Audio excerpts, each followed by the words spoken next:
లేచారు పొద్దులే స్తోత్రం చెప్పండి ఒకసారి. హల్లెలూయా. స్తోత్రంలో గుడిపోయిందా?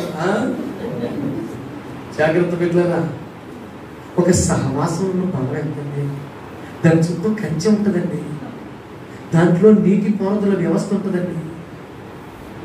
ఒక్కొక్క చెట్టు యొక్క బలమును ఫలమును పరిశీలించే బాధ్యత గల వ్యక్తి ఒకడు ఉంటాడండి.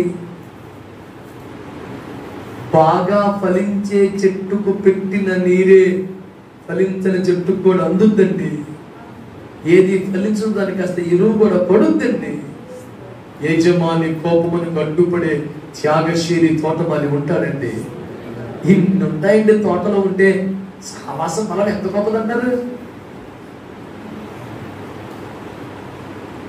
ఇంత దిక్కుమాలిన పరిస్థితుల్లో మిగిలిపోయిన వాడికి మంచి ఎంపిక ఏంటి చెప్పండి? సహవాసం అనండి. ఒక మంచి సహవాసం లేకపోతే నీ పరిస్థితి ఏంటి అసలు? నువ్వు రోడ్డు పక్కన ఎప్పుడో తెచ్చిపోతావు, ఎప్పుడో నీ ప్రాణం పోవాలి, ఎప్పుడో కుటుంబం నాశనం, ఎందుకు ఎప్పుడో ఆత్మీయ జీవితం అనగారిపోయాలి, ఎప్పుడో నాశనం అయిపోయేది. ఎవరో నీకోసం అడ్డుపడుతున్నారు. అయ్యా కాపాడయ్యా, ఉగ్రత రానివ్వకయ్యా, కోపం రానివ్వకయ్యా అంటూ ఏడుస్తున్నాడు.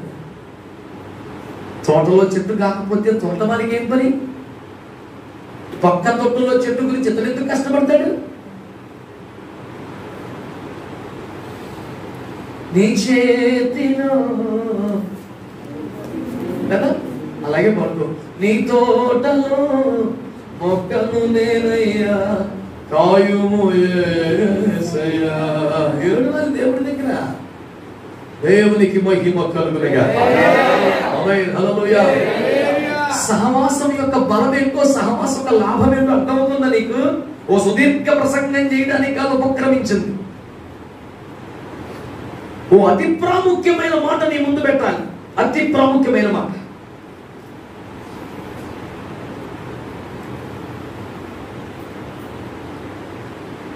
ఎన్నో కోల్పోయి, ఎంతో నిరాశపడి శూన్యములో మిగిలిపోయిన నీ జీవితానికి ఏకైక పరిష్కారం ఒక మంచి సహవాసములో స్థిరపడుట అని మనం చేస్తున్నాం. ఇంతకు మించిన నీకు అద్భుతమైనటువంటి పరిష్కారం ఉండదని నీకు జ్ఞాపకం చేస్తున్నా దేవుని వాక్యం. సహవాసం అంటే ఎంత ప్రయోజనం చూసారా? తనలాంటిదే తోటి అంజూరం ఎప్పుడో నరకబడిపోయింది, ఎప్పుడో ఎండిపోయింది, ఎప్పుడో వంట చెరుగ్గా మారిపోయింది. దానికంటే గొప్పదనం ఏమి కాదు నువ్వు. కానీ సంవత్సరాల తరబడి నీకు కృప వెంబడి కృప దొరుకుతుందంటే నీవు ఒక మంచి తోటలో ఉండడం దానికి కారణం. నీ పక్షంగా దేవుని కోపములకు అడ్డుపడి మోషే గారి ప్రార్థన విన్నారా? 90వ కీర్తనలో మీరు నీ ఉగ్రతను భరించుచనేమో దినములన్నీ గడిపింది. ఆ మాట నాకు నచ్చలా. నన్నే రాయమంటే ఏమి రాత్రో తెలుసా? మోషే ప్లేస్ లో ఉంటే నీ కృపను అనుభవించుని నా దినములన్నీ గడుపుతుంది అని రాయాలి. అది న్యాయం అని ఫీల్ అయ్యాను నేను అనుకుంటా ఫీల్ అవుతా. ఫీలింగ్ ఏది వచ్చినా నెక్స్ట్ చేసేది ప్రార్థనే. మొబైల్ అనిపించిందని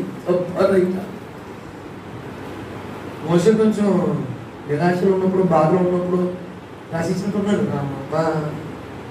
ఇప్పుడు లేదేమో. 2 చెవులు మిలేసి నువ్వే నడిపింపులు లేవురా, కొంచెం జాగ్రత్త కదా అది తీసుకొచ్చి ప్రతిరోజు మేఘం కింద ఉన్నాడు, చక్కగా ముఖాముఖి వచ్చేసాడు, కొండ మీదకి వచ్చాడు, నీ పక్కన కూర్చొని మాట్లాడాడు. అదేం మాటది? అప్పుడు అన్నాడు, ఇశ్రాయేలు తిరుగుబాటు చెయ్యని, పాపము చెయ్యని, అడ్డగోలుగా మాట్లాడని,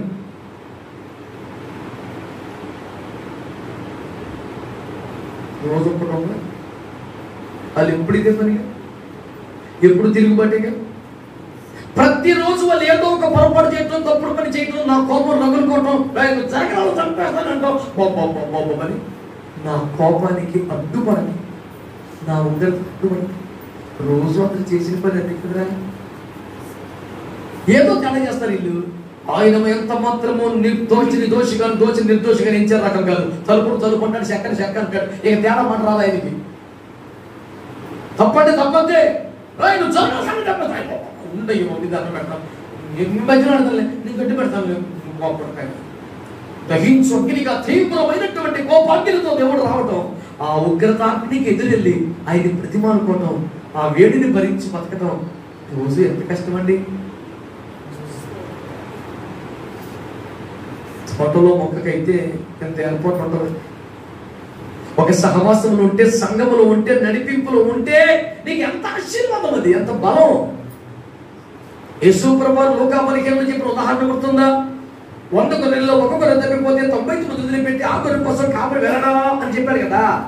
నేనేమంటాను, కాపరి సంరక్షణలో లేనందున ఆ గొర్రె కోసం అంతగా ఆరాటపడుతున్నావు, కానీ ఆ గొర్రె కోసం వెళితే మిగతా 99 గొర్రెలు కూడా కాపరి సంరక్షణ పోతుంది కదా. అదేమంటే అమాయకంగా దీనికోసం మొత్తం పోగొట్టుకున్నావు నువ్వు అదేనంటే ప్రభు అన్నాడు, ఏడిచావు. ఈ 99 గొర్రెల పద్ధతికి మిగతా 98 గొర్రెల సహవాసం ఉంది. కాబట్టి ఒక గడియ నేను లేకపోయినా కొంచెం గట్టిగా. సహవాస బలం ఎంత, సహవాస బలం ఎంత చెప్పనా? ఇంచుమించు కాపరి ఉన్నంత. మీకు ఇప్పుడు కూడా స్తోత్రం చెప్పాలనిపించలేదు చూడండి. అసలు మీరు మామూలుగా లేరు అసలు. దేవునికి స్తోత్రం, హల్లెలూయా. నేను దేవునికి స్తోత్రం చెప్పమంటే మీరు చెప్తే అదే స్తోత్రం. సొంతం ఉండాలి కానీ ఆత్రం వాడడానికి గాత్రం. దేవునికి స్తోత్రం చెప్పాలి, హల్లెలూయా. కొన్ని సంఘాలకు వెళ్తా ఉంటారు, అసలు వాక్యం చెప్పడం మధ్యలో కళ్ళలో పడిపోతుంటారు స్తోత్రం చెప్పి. అసలు చెప్పలేదు వాళ్ళు అంత దోషం మాట చెప్పలేమండి. స్తోత్రం మీరు బొత్తిగా చెప్పడం లేదు. ఎంత పొద్దుపోయిన డబ్బులు దాచుకోండి, స్తోత్రాలు కాదు. ఆఫీస్ రోజులు, గరువు రోజులు రాబోతున్నాయి. ఎవరు నమ్మి ఇవ్వబాకండి, దాచుకోండి. దేవునికి స్తోత్రం. మా సహోదరుని ఇచ్చానన్నాయి కానీ మళ్ళీ మమ్మల్ని తాకి అన్ని తెచ్చుకోండి. చేతులు కలుసుకొని చెప్తున్నాను మీకు అనుభవ సాక్ష్యం. తెచ్చుకోదాని సమయం తెలుసా మీకు? శవరం అయితే కానీ గౌరవం రాదట. అయిపోయింది నాయన. దేవునికి స్తోత్రం. బలమంతా పోయాక అది పరిస్థితి. మంచి వాళ్ళందరూ ఒక స్తోత్రం చెప్పండి. నేను మనవి చేస్తున్నాను, సహవాస బలం అర్థమైందా మీకు? ఓ గడియ కాపరి లేకపోయినా కాపరి ఉన్నంత బలం సహవాసంలో ఉంటే దేవునికి స్తోత్రం. హల్లెలూయా, హల్లెలూయా.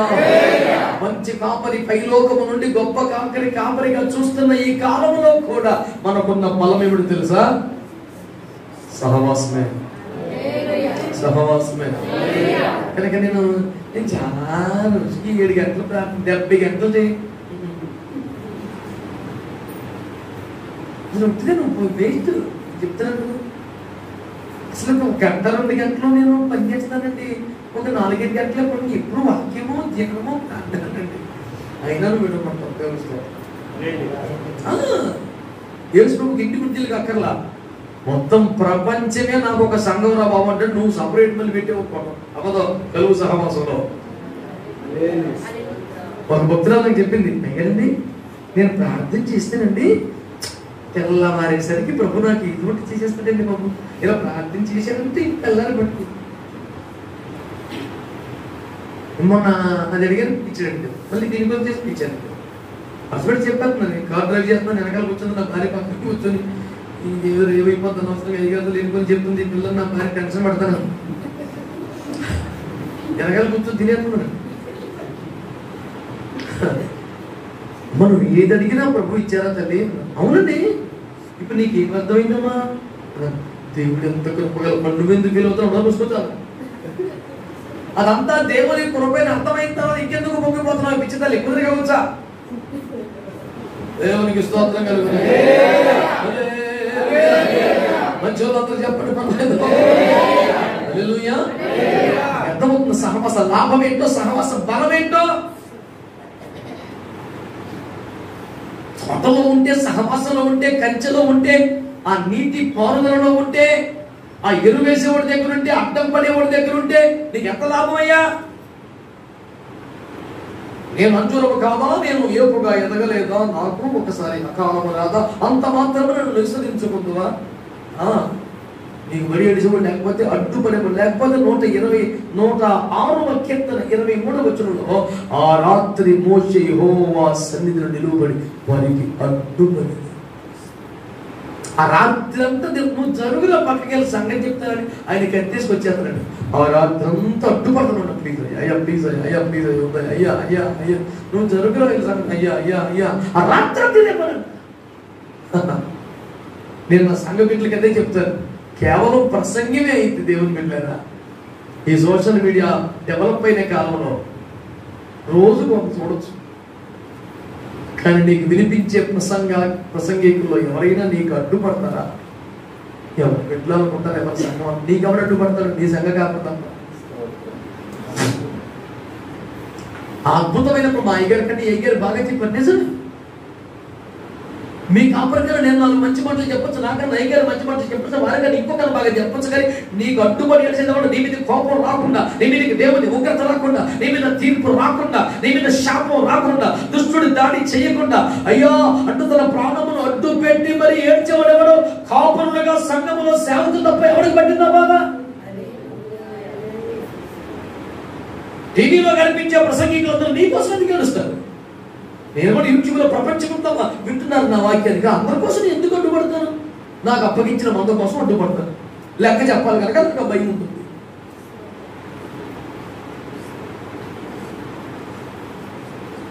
హెబ్రీ పత్రిక 4:2 ఏమో తెలుసా? చదివిపెట్టాలి. హెబ్రీ పత్రిక 4:2 ఉందా బైబిల్లో? ఉంటేనే బైబిల్. వారు ప్రకటించబడినట్లు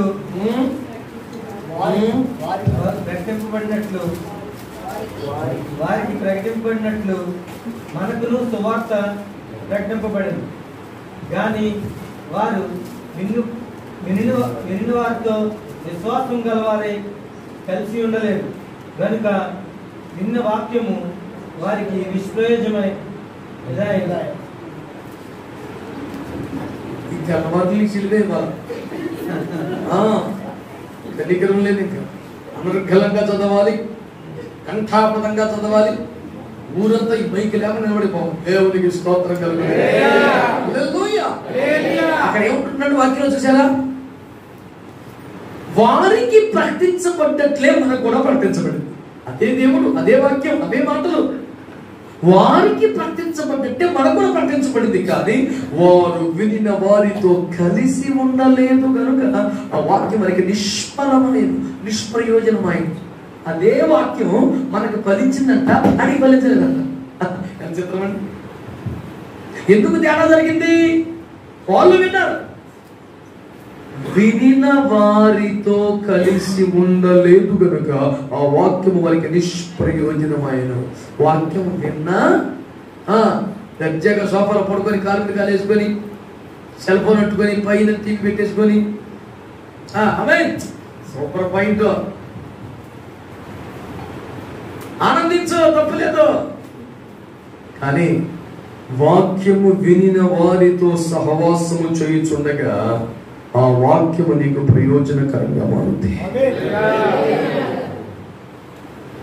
చర్చికి రాలేదే బిడ్డ అన్నా, ఎదురు ఏమన్నా చెప్పిన పాయింట్లు మొత్తం పాయింట్లు చెప్తావా?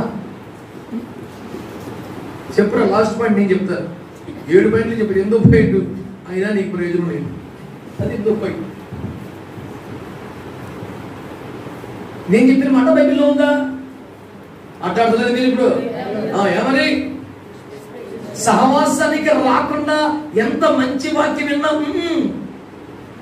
వినిన వారితో కలిసి సహవసించాలి, కలిసి పాడాలి, కలిసి ప్రార్థించాలి, కలిసి పరిచర్య చేయాలి, దేవుని సన్నిధిలో సమయం గడపాలి, హెబ్రోన్లో నివసించాలంటే మాట్లాడాలి. దేవునికి స్తోత్రం అర్థమవుతుందా మీకు? సహవాసం అండి ఎంత కీలకం క్రైస్తవ జీవితానికి. అది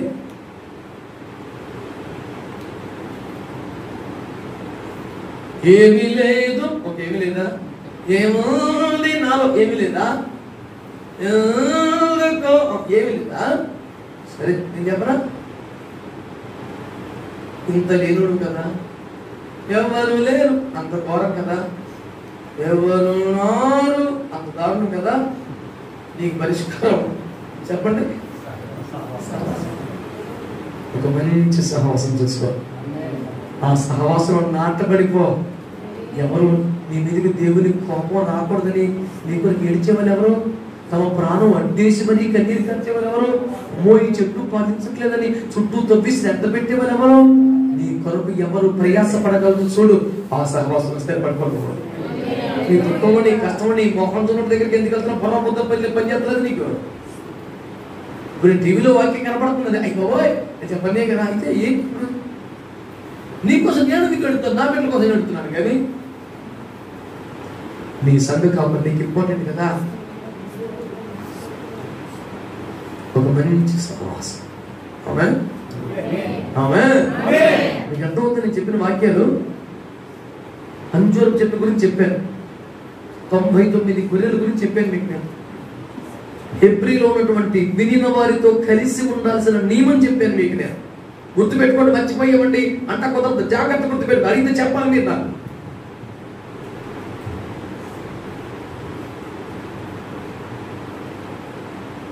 సమూయేలు మొదటి గ్రంథం 9వ అధ్యాయం. సమూయేలు మొదటి గ్రంథం 9వ అధ్యాయం 19వ వచనం అనర్గళంగా చదువుతాడు మా వాడు, వినండి మీరు. సమూయేలు సౌలుతో, నేను దీర్ఘదర్శిని, ఉన్నతమైన స్థలములకు నాకు ముందు వెళ్ళుడి. నేడు వీరు నాతో కూడా భోజనము చేయవలెను. రేపు నీ మనసులో నన్ను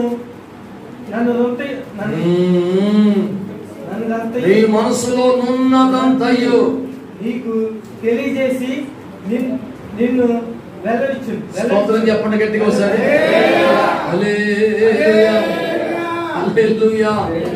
తరలు పైకెత్తి నా వైపు చూస్తూ వినండి. నేను ఏం చెబుతున్నాను? సహవాసం అనండి. అర్థమవుతుంది కదా మీకు? వినండి. ఇక్కడ విషయం ఏమిటంటేనండి, సౌలు అనే ఒక యువకుడు వారి అర్థమును తప్పిపోగా ఓ పరివాడు సహాయంతో వాటిని అన్వేషింపసాగాడు, వెతకసాగాడు. తన సకల ప్రయత్నములలో సంపూర్ణంగా విఫలమయ్యాడు. అవి దొరకలేదు. ఇంటికి వెళ్తే నాన్నగారు ఏమంటారు అనేది బెంగ. 2 గాడిదలు పోతే ఎతక శాతకాలడా, ఎందుకు మరి కొత్తవరా అంటాడేమో నుండి భయం. అవి తప్ప పెద్దగా జీవనాధారం లేని పేద కుటుంబం కావచ్చు బహుశా. ఎన్నో ప్రశ్నలు. అతని ఆర్థిక స్థితి బాగా దీనస్థితే అని చెప్పడానికి నిదర్శనం. దైవజనుడి దగ్గరికి వెళ్తే ఆయన చేతులు పెట్టడానికి కానుక లేదే అని మదన పడిపోతుండగా అతని జీతగానే పావుతులకు వెండి ఉంగరం చేతిలో పెట్టి ఇది ఇవ్వండి అయ్యారు అనడం తన జీతగాని కంటే దీనస్థితిలో ఉన్నట్టు కనపడటం లేదు. ఆ తర్వాత సాక్ష్యంలో 12 గోత్రాల కడగోత్రం మాది. ఆ బిన్యామిను గోత్రంలో దీన స్థితిలో ఉన్న కుటుంబం మా కీష్ కుటుంబం. అయినా ఏంటండి అంటూ అతను బిత్తరపోలేదా? ఏమంటే 2 గాడిదలు పోతే వెతికించుకోలేని, మనుషులను పెట్టుకోలేని స్థితి, తానే స్వయంగా వెతికి పట్టుకోలేని స్థితి, దైవజనుడి చేతిలో రూపాయి కానుక పెట్టలేని స్థితి, గోత్రపరంగా, ఆర్థిక పరంగా, సామర్థ్యం పరంగా ఎందులో కూడా సక్సెస్ లేని, ఒక రేంజ్ లేని జీవితంలో అంతా శూన్యమే, వైఫల్యమే. ఎటుపోయినా ఫెయిల్యూర్. లైఫ్ లో సక్సెస్ అవ్వట్లేదు, అన్ని ఫెయిల్యూరే. అలాంటి వాడు దైవజనుడైన సమయం దగ్గరికి వచ్చాడు. అయ్యా, దీర్ఘదర్శి మీరేనట్టుగా మీతో మాట ప్రార్థన చేయించుకోవాలయ్యా అని వచ్చాడు. ఆయన అంటాడు, ఒక సంపద తీసుకొని జేబులో వేసుకొని దేవుడిని దీవించును గాక అని పంపించేసాను. అక్కడ కాదు, ఈ బ్యాచ్ కదా ఆయన. పావుతుల వెండి పట్టులాగానే God bless you, God bless you తీసుకురా ఆ బ్యాచ్ కదా. సరదాగా రాత్రి కూడా లేదయ్యో మేము కొంచెం ఈ రాత్రి ఉండు, నాతో భోజనం చేయి, రేపొద్దున నీకేం చెప్పాలో చెప్తాను నేను. ఇప్పుడు అంతకన్నా గద్దే ఉంది. రాత్రి అయ్యగారి చేతిలో భోజనం పెట్టించారు చక్కగా. కొంతమందికి ఆ టెన్షన్ లేదు, తినేసాడు, కప్పుడు తినేసాడు. ఆ టైంలో నేనైతే తింటానో తినపోదు. అయ్యా గాడిదలు పోయి నాన్న తినేలా ఉన్నాడు, ఒకరు లేదు. ఇప్పుడు మాకు తింటేందుకు లేదు బాబు నీ చదువులో. చక్కగా కప్పుడు తినేసి ఆగి పడుకున్నాడు. పిలిచి సిక్కు లేదండి, అదో టైపోతుంది పైసి నాకు అనిపించి చక్కగా తిన్నాడు, పడుకున్నాడు. పొద్దున్న లేచాడు అయ్యారు. కొంతమంది ప్రాబ్లమ్స్తో శ్రమలతో మన దగ్గరికి వస్తారు. మనం వాడి గురించి రాత్రి మనం ప్రార్థన చేస్తాం, ఆడు కొరకటి నిద్రపోతుంటాడు. సభలు వారసులు అనుకుంటాను.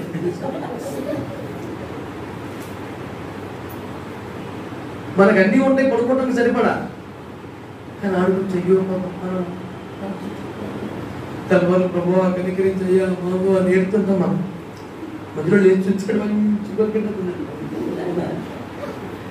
ఇలా అడ్డలు ఎంతమంది. సరే పొద్దున్న లేచాడు, గవర్నీగా స్నానం చేసాడు, అయ్యగారు బాత్రూమ్, అయ్యగారు సబ్బు, అయ్యగారు దవడలు మొత్తం వాడేసుకున్నాడు, ఫ్రెష్ అయిపోయి వచ్చాడు. అయ్యగారు నన్ను వెళ్ళంటారా?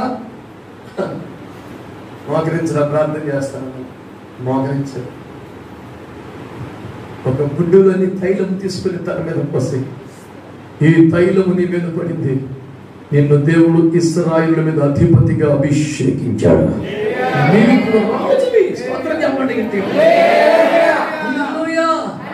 నేను అన్నాను, ఉంటే ఎక్కడ ఉండాలి, గడిపితే ఎక్కడ గడపాలి, బతికితే ఎక్కడ బతకాలి. ఒక్క రాత్రిలో మన పరిస్థితులు మార్చగలిగిన ఒక పరిశుద్ధుని సహవాసంలో బ్రతకాలి. దేవునికి స్తోత్రం కలుగునుగాక. చుట్టాల గొప్పలకి వెళ్ళావు, బంధువుల గొప్పలకి వెళ్ళావు, స్నేహితులతో తిరిగావు, చాలా కూడా తిరిగావు, 3 చోట్లకి వెళ్ళి నీ బతుకులు ఏం మారిపోయింది, ఏం దీవించబడ్డావు? ఒక దర్శనం కలిగిందా? ఒక స్వరం విన్నావా? ఒక ప్రత్యక్ష దొరికిందా? ఒక ఆదరణ కలిగిందా? నీ జీవితంలో బతుకు మారిందా? నీ స్థితి పెరిగిందా? ఎందుకయ్యా తిరుగుతావు ప్రపంచం మీద? 2 చెవుల మధ్య గుంజేది లేదా నీకు? వ్యర్థంగా బతకడానికి ఎందుకు బుద్ధి లేకుండా పోయింది నీకు? ఏమిటి నువ్వు సాధించింది, ఏమిటి నువ్వు పొందుకున్నది? ఒక్క రాత్రి తెల్లారి పట్టి కింగ్ అయిపోతారు. బతకాల తెలివి ఉండాలిగా మనం కూడా. ఎవరి సముఖం ముందు నీకు ఆశీర్వాదం ఉన్నది, ఎవరి ఎంట నీకు మేలు ఉన్నది, ఎక్కడ గడిపితే నీ బ్రతుకు మారిపోతాయి. తెల్లవారేసరికి అనండి అనండి మళ్ళీ ఓవర్ నైట్ లో ఎవరి జీవితం బాగుపడటం చూసావా? గాడిదలు ఎత్తుకోవడం చేతగానోడికి, సందా ఎత్తా కూడా పౌల లేనుడికి యేసయ్య ఏం చేశాడు తెలుసా? ఒక రాత్రి అంతా దైవజనుడి సముఖము ఉన్నందుకు తెల్లవారేసరికి అతడు కింగ్ అయిపోయాడు. స్తోత్రం చెప్పలే.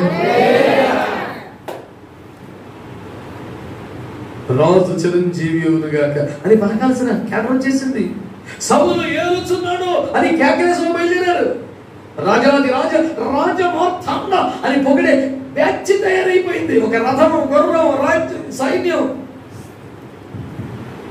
చరిత్రలో మాసిపోని సువర్ణాక్షరాలతో లిఖింపదగిన పేరు ఇజ్రాయేలులో మొట్టమొదటి రాజు సౌలు. ఏమిటండి భాగ్యం! ఎన్ని రోజుల కోసం వచ్చింది, ఎన్నాళ్ళు సేవ చేస్తే వచ్చింది అది. ఒక పరిశుద్ధ సహవాసం నీ జీవితాన్ని అంతగా మార్చగలరా? ఒక పరిశుద్ధుని సహవాసం నీకు అంత ఆశీర్వాదకరంగా ఉండగలదు.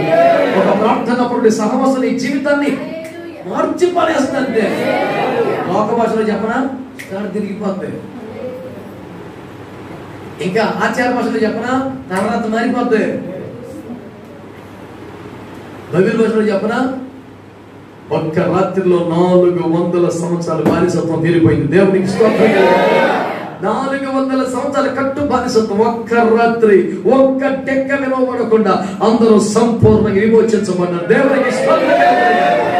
సాహస కార్యములు చేయి దేవుని దక్షిణ హస్తము వారికి తోడు రాగా బీభత్సమైన కార్యాలు జరిగిపోయి, ఆ దేవుడు నేటికి సజీవుడు కాదా? నేటికి హస్తము కొనసాగిపోయిందా? ఆయన చెవులు మందమైపోయిందా? ఆయన కార్యాలు ఆగిపోయిందా? ఆయన సేవకులు ఇంకా వాడుకోవట్లేదా? అదే ఆత్మ పనిచేయటం లేదా? అదే వాక్ వినిపించడం లేదా? ఒకప్పుడు మహాజలముల మీద వినబడిన దేవుని వాక్యమే ఈ రాత్రి చెవుల్లోకి, గుండెల్లోకి రావట్లేదా? నీవు ఎంపిక చేసుకో ఒక మంచి సహవాసం. ఎవరితో సహవాసం చేయాలి, ఎక్కడ ఉండాలి తెలుసుకో. మారిపోతాయి నీ పరిస్థితులు. 400 సంవత్సరాల బానిస శాపం ఒక్క రాత్రి పోయింది సార్. అంటే మీరు అంతా స్పీడ్గా కాదు కదండి, మరి చాలా కాలంగా ఈ ప్రస్తుతం అక్కర్లేదు. నువ్వెన్ని సంవత్సరాలకి దరిద్రం వస్తున్నావో ఒక్క రాత్రి తీసి పడేయగలదు. దేవునికి మహిమ కలుగునుగాక. ఆమేన్. ఎలాంటి దేవుని సరే మనం ఆరాధన చేస్తున్నాం, ఎలాంటి దేవుని మనం నమ్ముకున్నామండి. దారిలోని సంద్రమందు దారి వేసిన ధీరుడ నీవే. ఎవరండి ఆయన? ఆయన పేరు ప్రభు యేసుక్రీస్తు. దేవునికి స్తోత్రం కలుగునుగాక. ఆమేన్. హల్లెలూయా. ఏమీ లేని ఎడారిలోన నీటి ఊటలు పారజేసి. ఎవరైనా? ప్రభు అయిన యేసుక్రీస్తు. ఆమేన్. ఆమేన్. అక్కడంటే కుదురుతుంది, ఇక్కడ చాలా వ్యతిరేకత, చాలా ఆటంకాలు. ఇక్కడ వర్కౌట్ అవుతుంది. నీకు చెప్పనా, ఎక్కువ వర్కౌట్ అయిందంతా ఆయన వ్యతిరేకించిన చోట్లలోనే. స్తోత్రం చెప్పండి. నువ్వు అమాయకంగా మాట్లాడుతున్నావు, దేవుడే అమాయకం వెళ్ళాడు. యోసేపు చక్రం తెప్పింది అన్య దేశంలో. స్తోత్రం చెప్పండి. మోషే సుక్కలు చూపించింది అన్య రాజుకి. స్తోత్రం చెప్పండి. మొర్దెకై హవా నడిచింది అన్య దేశంలో. స్తోత్రం చెప్పండి. దానియేలు షడ్రక్ మేషక్ అబేద్నెగోలు చెలరేగింది క్రైస్తవ వ్యతిరేక చట్టబలవుతున్నారు. The same God you are serving tonight. ఈ రోజు మనం సేవిస్తున్నది అదే మార్పు లేని మహిమ గల దేవుడు. చప్పట్లతో స్తోత్రం చెప్పండి.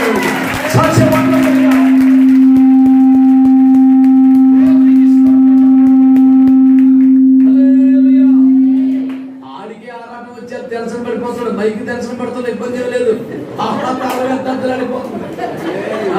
చిన్న సూచన అంటే ఇబ్బంది ఏం లేదు.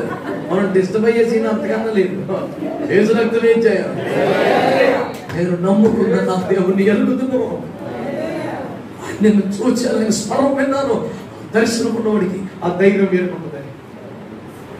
ఓడ పగిలిపోయింది సార్, 14 రాత్రి మొదల్లో బతుకుతాము ఆశ లేదు. అందరూ ఉడుకుతున్నారు చక్క మొక్క పట్టుకొని.